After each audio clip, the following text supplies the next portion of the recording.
Hello, Miami Dolphin fans. I hope you're having a great day. Fins up to all you for joining.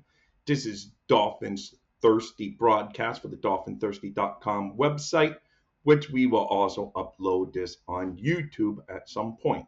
Anyway, welcome to Dolphins Thirsty, and today is an episode of Dolphins Chatter. So, welcome to Dolphins Chatter, where we talk all things Miami Dolphins.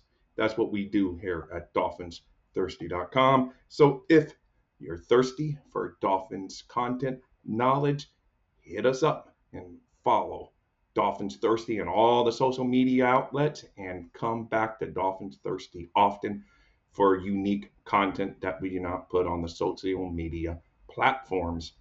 Things that you can expect to see on a regular basis. We will have trivia questions about the Dolphins past, present, and all that good stuff.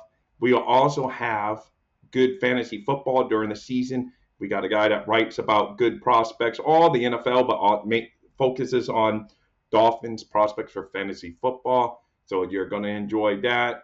During draft season, we get a lot of draft coverage. If it's Miami Dolphins, you will find it here on Dolphins Thirsty.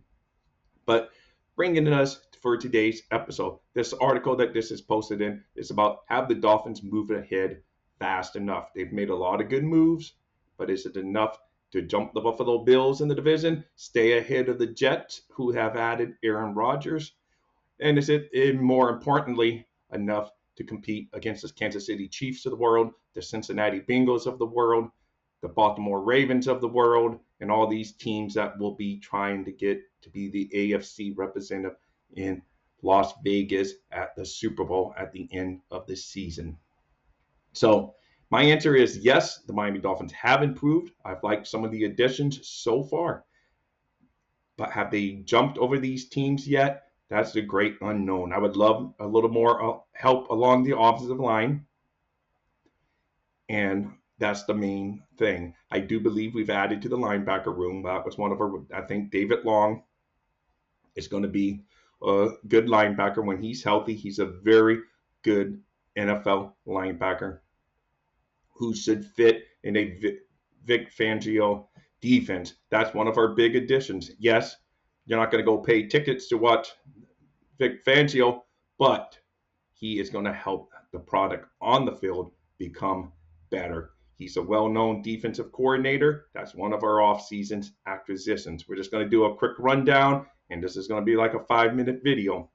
So bear with me. Then we're going to add some of our free agents that the Miami Dolphins have added recently this offseason. The big cat is one that we made a trade for, actually, in Jalen Ramsey. You may see him there in his Rams uniform wearing the number 5 at the corner of the screen. Then you see a whole bunch of other guys. One of them you hope you never see on the field, and that's Mike White, the backup quarterback. You hope Tua stays healthy all season so we never have to see him other than in mop-up duty when we're kicking the team's butt. And Burials, right there, Braxton Burials of the U in his prior college days. So he will return back to play his home games at Hard Rock Stadium. And I think he would contribute definitely as a punt returner. And most likely, I think he'll be a good slot receiver and should be a good fit with how Tua likes to get rid of the ball quickly. So I do find that.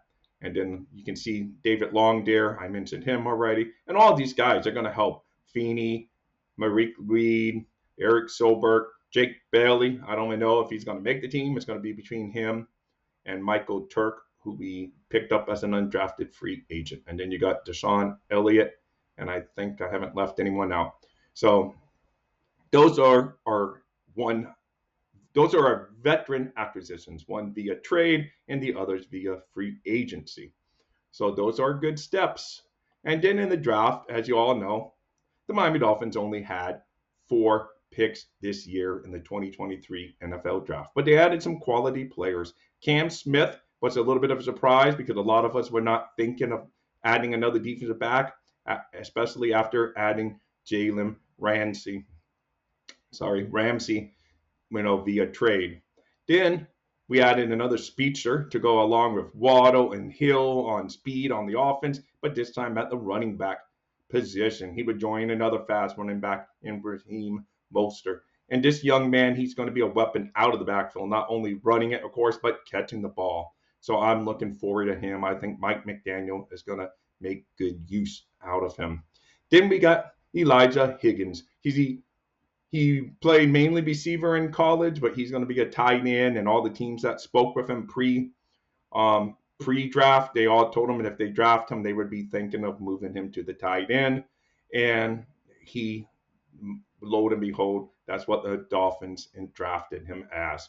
Then you got Ryan Hayes, a throwback to the reminder of when we picked Jake Long, but a little bit different draft spot.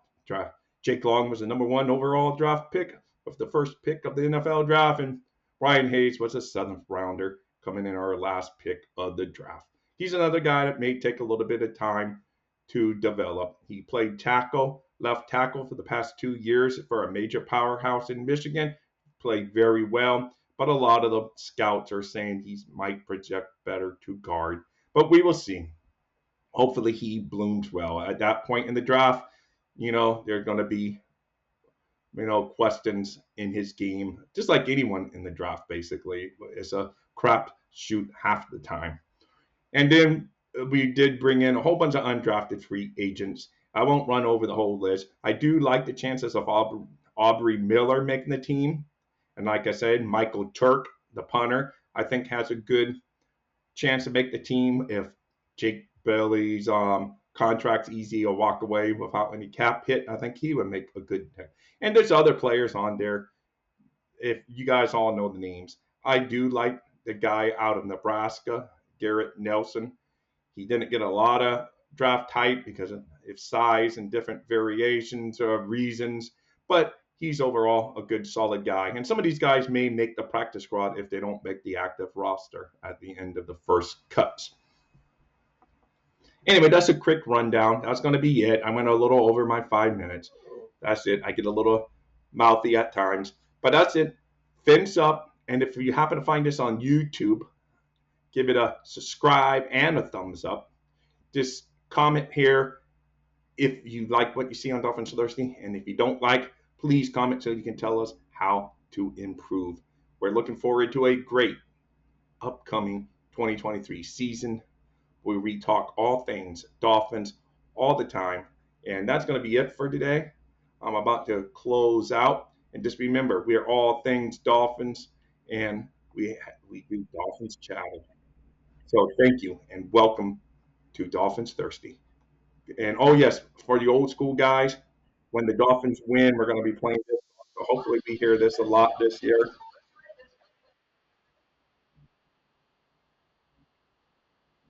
So that's what I want. I can't help it. I have to get. I'm a little nerd when it comes to the Miami Dolphins. What can I say? Anyway, guys, thank you so much, and come again to dolphinthirsty.com, where I love to see you.